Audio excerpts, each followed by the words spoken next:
there's historical evidence that countries have invested in agriculture in other countries, but it's often had been for cash crops. You know, there's a history of tea plantations, of cocoa plantations, of cotton plantations, you know, where overseas companies, you know, leased land or purchased land to establish factories and agricultural businesses in other countries. But these were cash crops. Now we're looking at a different scenario where it is land that is producing food crops, particularly grains.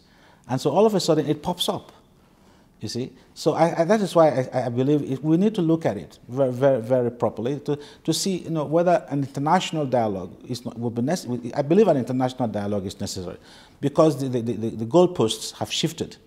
Now we're looking at land that is being leased or purchased for the production of food crops.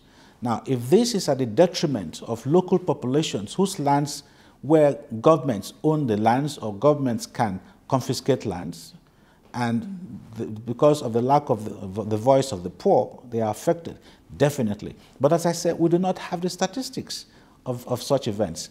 But this is where we need to go into, you know, really into an international dialogue. The world has become so international that there are concerns that these new acquisitions, these new arrangements may be impacting on the poor populations. This is where IFAD has a role to play. This is where our advocacy for the rights of the poor, for the voice of the poor, comes into play.